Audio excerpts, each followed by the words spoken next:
ओम शांति। अव्यक्त मुरली 28 नवंबर 1979 की मुरली है। मुरली की हेडिंग है प्रवृत्ति में रहते भी निवृत्ति में कैसे रहे। प्रवृत्ति में रहते भी निवृत्ति में कैसे रहे। आज बाप दादा अपने कल्प पहले वाले सिकिलधे कोटों में से कोई बाप को जानने और वर्षा पाने वाले किसी विशेष ग्रुप को देख रहे थे। कौन सा ग्रुप होगा ना, आज विशेष प्रवृत्ति में रहने वाले बच्चों को देख रहे थे। चारों ओर बच्चों की प्रवृत्ति के स्थान भी देखे, व्यवहार के स्थान भी देखे, परिवार भी देखे और आज की तमगुणी प्रकृति और परिस्थितियों का प्रभाव क्या क्या पड़ता है, राज्यों का प्रभाव क्या क्या पड़ता है, यह हाल चाल देख रहे थे। देखते देखते कई बच्चों की कमाल भी देखी कि कैसे प्रवृत्ति में रहते हुए भी निवृत्त रहते हैं। प्रवृत्ति और निवृत्ति दोनों का बैलेंस रखने वाले बहुत अच्छा श्रेष्ठ पाठ बजा रहे हैं। सदा बाप के साथी और साक्षी हो बहुत अच्छा पाठ बजाते विश्व के आगे प्रत्यक्ष प्रमाण बने हुए हैं। सदा बाप की याद की छत्र छाया के अंदर किसी भी प्रकार की माया के बार से व माया के अनेक आकर्षण से सदा सेफ रहने वाले हैं। ऐसे विश्व से न्यारे और निराले बच्चों को देखकर बाप भी बच्चों के गुण गाते हैं। कई ऐसे बच्चे देखे जो रहते प्रवृत्ति के स्थान पर, लेकिन सच्चे सोचे होने के कारण, सच्चे और सच्चे होने के कारण साहेब उन पर सदा राजी रहते हैं। न्यारे और बाप के राज को जानने के कारण सदा स्वयं भी स्वयं से राजी रहते हैं, प्रवृत्ति को भी राजी रखते हैं। साथ साथ बाप दादा भी सदैव उन पर राजी रहते हैं। ऐसे स्वयं को और सर्व को राजी रखने वाले राजयुक्त बच्चों को कभी भी अपने प्रति व अन्य किसी के प्रति किसी को काजी बनाने की जरूरत नहीं रहती, क्योंकि केस ही नहीं जो काजी बनाना पड़े। कई बार सुना है ना, मियाँ बीबी राजी तो क्या करेगा काजी। अपने ही संस्कारों के केस अपने पास बहुत होते हैं, जिस पर अपने अंदर ही बहस चलती रहती है। राइट है या रॉन्ग है, होना चाहिए या नहीं होना चाहिए, कहाँ तक होना चाहिए, यह बहस चलती रहती है। और जब अपने आप फैसला नहीं कर पाते तो दूसरों को काजी बनाना पड़ता है। फिर किसी की छोटी बात होती है, किसी की लंबी होती है। अगर बाप और आप दोनों मिलकर फैसला कर लो तो बाबा कहते कि 2 सेकंड में समाप्त हो जाएगा और किसी को काजी या वकील या जज बनाने की जरूरत ही नहीं होगी। आग फैलाई नहीं जाती, बुझाई जाती है। प्रवृत्ति का कायदा होता है कि अगर कोई भी बात प्रवृत्ति में होती है तो माँ बाप बच्चों तो की भी पहुँचने नहीं देते, वहाँ ही स्पष्ट कर देते हैं, अर्थात समाप्त कर देते हैं। अगर तीसरे तक बात गई तो फैलेगी जरूर, और जितना कोई बात फैलती है उतना बढ़ती है। जैसे स्थूल आग जितनी फैलेगी उतना नुकसान करेगी। यह भी छोटी मोटी बातें भिन्न भिन्न प्रकार के विकारों की आग है। आग को वहाँ ही बुझाया जाता, फैलाया नहीं जाता। प्रवृत्ति में बाप और आप के विस्तार तीसरी समीप आत्मा अर्थात परिवार की आत्माओं में भी बात फैलनी नहीं चाहिए।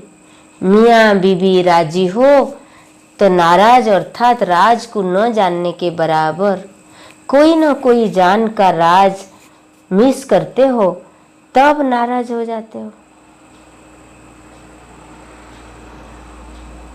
कोई ना कोई राज न जानने बात वहीं मिक्स हो जाती है।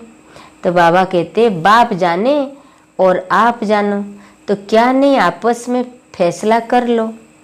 हाँ, तो इसलिए बाबा कहते मियाँ बीबी राजी तो ठीक, लेकिन मियाँ निराकार और बीबी साकार तो मेल कम होता है ना। कोई कोई बच्चों का संकल्प पहुंचता है कि मियाँ बीबी, मियाँ तो निराकार शिव बाबा और बीबी साकार, इसलिए कभी मिलन होता है, कभी नहीं होता है, कभी रूह रियान पहुंचती है, कभी नहीं पहुंचती, अर्थात रेस्पॉन्स नहीं मिलता है, इसलिए काजी करना पड़ता है। लेकिन मियाँ ऐसे मिला है जो बहुरूपी है, जो रूप आप चाहो तो 1 सेकेंड में जी हजूर कर हाजिर हो सकते हैं, जी हजूर कर हाजिर हो सकते हैं।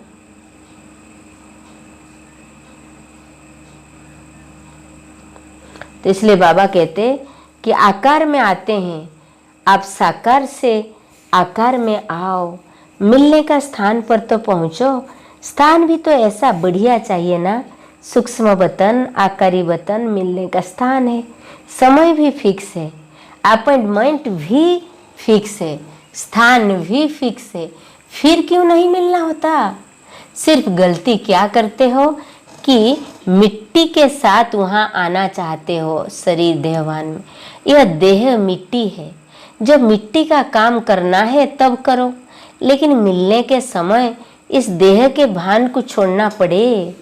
जो बाप की ड्रेस वो आपकी ड्रेस होनी चाहिए, समान होना चाहिए ना। जैसे बाप निराकार से आकारी वस्त्र धारण करते हैं, आकारी और निराकारी बाप दादा बन जाते हैं, यानी निराकारी लेकिन फिर आकारी बन जाते हैं। आप भी आकारी फरिश्ता ड्रेस पहनकर आओ, चमकीली ड्रेस पहनकर आओ, तब मिलन होगा। ड्रेस पहनना नहीं आता है क्या? ड्रेस पहनो और पहुंच जाओ। यह ऐसी ड्रेस है जो माया के वाटर या फायर प्रूफ है, इस पुरानी दुनिया के वृत्ति और वाइब्रेशन प्रूफ है।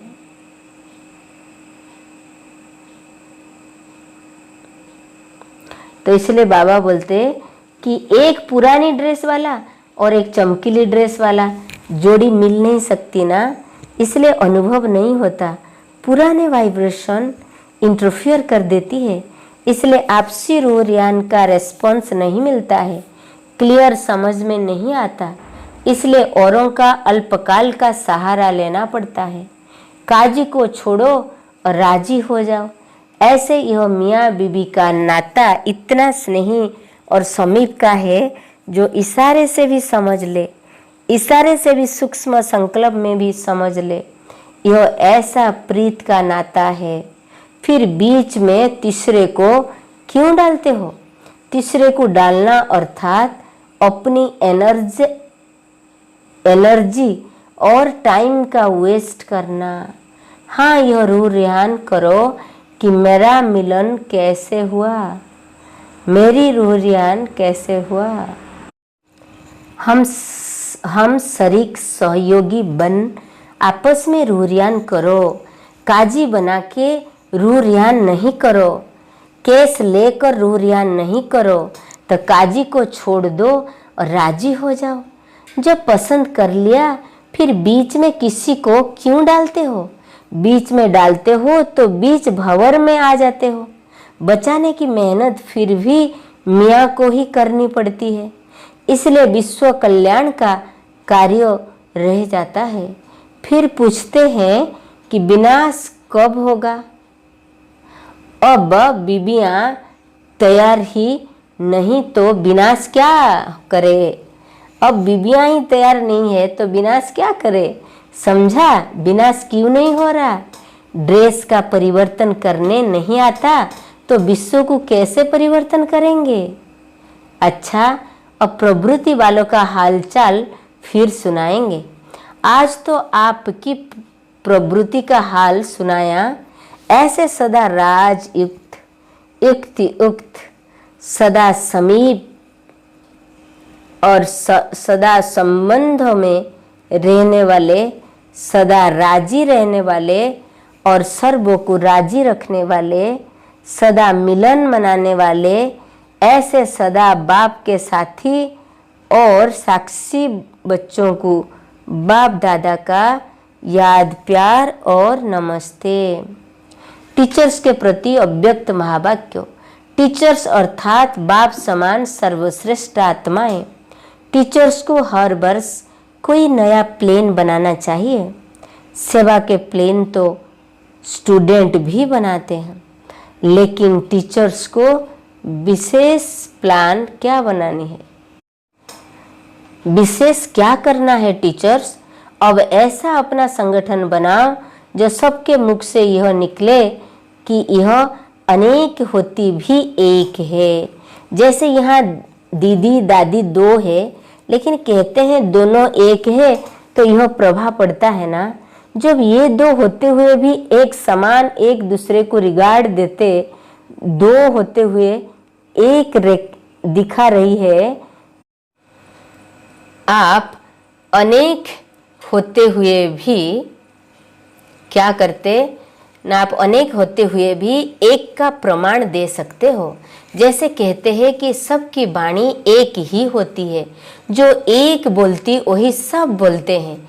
ड्रेस भी एक जैसी, वाणी सबकी एक ही, ज्ञान के पॉइंट्स की होती, भले सुनाने का ढंग अलग हो, सार एक ही होता है। ऐसा ग्रुप बनाओ जो सब कहे यह अनेक नहीं है, एक है। यही विशेषता है ना। तो एग्जाम्पल कोई निमित्त बने जिसको फिर सब फॉलो करेंगे।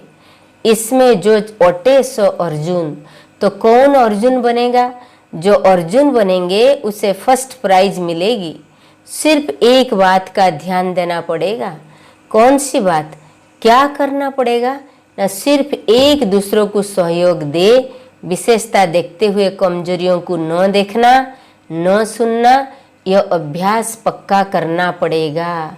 देखते हुए भी कमजोरी को समाकर सहयोग देते रहे। तिरस्कार नहीं करे, लेकिन तरस की भावना रखे। जैसे दुखी आत्माओं के ऊपर रहमदिल बनते हो, ऐसे कमजोरियों के ऊपर भी रहमदिल बनो। अगर ऐसे रहमदिल बन गए तो क्या हो जाएगा? अनेक होते हुए भी एक बन जाएंगे। ऐसे भी लौकिक में देखो, जो समझदार परिवार होते हैं, स्नेही परिवार होते हैं, यह क्या करते हैं ना, एक दूसरे की कमजोरी की बात समाकर, एक दूसरे की सहयोगी बनाकर अपना नाम वाला करते हैं। अगर कोई परिवार में गरीब होता है तो उसको मदद दे कर के भरपूर कर देते हैं। यह भी परिवार है। अगर कोई संस्कार के बस है तो क्या करना चाहिए? सहयोग देकर, हिम्मत बढ़ाकर, उल्लास में लाते हुए उसको अपना साथी बनाना चाहिए। फिर देखो, अनेक होते हुए भी एक हो जाएंगे। यह करना मुश्किल है क्या?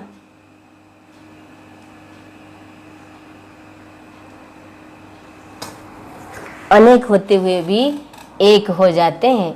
जैसे बाप कमजोरी दिल पर नहीं रखते, लेकिन दिलाराम बनकर दिल को आराम देते हैं, तो टीचर्स अर्थात बाप समान है। तो ऐसा कोई आत्मिक बम लगाकर दिखाओ। टीचर्स का कर्तव्य यही है, जो बाप समान सभी का दिल को आराम दे। किसी की कमजोरी को देखे ही नहीं, दिल पर धारण नहीं करो, लेकिन हरेक की दिल को दिलाराम समान आराम दो, तो सब आपके गुणगान करेंगे। साथी हो चाहे प्रजा हो, हर आत्मा के मुख से दुआएं निकले, आपके लिए आशीर्वाद निकले कि यह सदा स्नेही और सहयोगी आत्मा है। यह बाप समान रहम दिल, दिलाराम की बच्ची दिलाराम है। तब कहेंगे योग्य टीचर। अगर टीचर ही कमी देखे तो स्टूडेंट और टीचर में अंतर ही क्या हुआ? टीचर तो बाप के गद्दी नशीन है, साथ में बाप की गद्दी पर विराजमान होना। सबसे समीप तो साथी ही बैठेंगे ना। टीचर अर्थात गद्दी नशीन, तो ऐसी कमाल करके दिखाओ। समझा? टीचर किसको कहते हैं? इसमें कोई भी प्राइज ले सकता है। टीचर्स के मुख से कभी भी किसी की कमजोरी वर्णन नहीं होनी चाहिए, विशेषता ही वर्णन हो। टीचर का अर्थ ही है बाप समान हिम्मतहीन की लाठी बनने वाली। समझा टीचर किसको कहते हैं? बिस्तर तो अच्छा बना रही हो, अब संगठन का सार बनाना है पार्टियों से। बाप दादा बच्चों का कौन सा स्वरूप सदा देखते हैं? बाप बच्चों का सदा संपूर्ण स्वरूप ही देखते हैं, क्योंकि बाप जानते हैं कि भले आज जरा हलचल में, लेकिन अचल हो ही जाएंगे। लेकिन ये बाप के समान हलचल अभी रहेंगे, लेकिन ये अचल भी दिखाना है, अचल भी बनानी है। तो बाबा ने कहा उतरना समाप्त है। बाबा बोले अब तो उतरते उतरते थक गए हो ना, 63 जन्म उतरने का ही अनुभव किया ना, फिर कभी कभी नीचे आएंगे ही नहीं। अभी और उतरना बंद। अभी बाबा बोल रहे अभी चढ़ना ही चढ़ना है। उतरते उतरते थक गए हो ना, कि अभी भी टेस्ट करना है कि कैसे उतरना है। उतरना समाप्त हुआ, सिर्फ संगम युग ही चढ़ने का युग है, फिर तो उतरना शुरू हो जाएगा। अगर इतने थोड़े से समय में भी उतरना चढ़ना होता रहेगा तो फिर कब चढ़ेंगे? जैसे औरों को कहते हो अब नहीं तो कभी नहीं, ऐसे अपने को भी यही स्मृति दिलानी है, अब नहीं चढ़े तो उतरना शुरू हो जाएगा। तो सदा चढ़ती कला, इसमें बहुत मजा आएगा। इस जीवन में अप्राप्त कोई वस्तु नजर नहीं आएगी। भविष्य जीवन में तो अप्राप्ति और प्राप्ति के जीवन का पता ही नहीं होगा। अभी दोनों का पता है तो मजा अभी है ना। ब्राह्मण बनना अर्थात चाहिए समाप्त। जब बाप ने सर्व खजाने दे दिए, चाबी भी दे दी, फिर मांगते क्यों? क्या कुछ छिपा कर रख लिया है जो कहते हो चाहिए? बाप ने बिना मांगे सब दे दिया। आपका मांगने का रूप भी बाप को अच्छा नहीं लगता। विश्व के मालिक के बालक मांगे तो अच्छा लगेगा। जो आपको जरूरत है वो सब दे ही दिया, तो अब क्या करेंगे?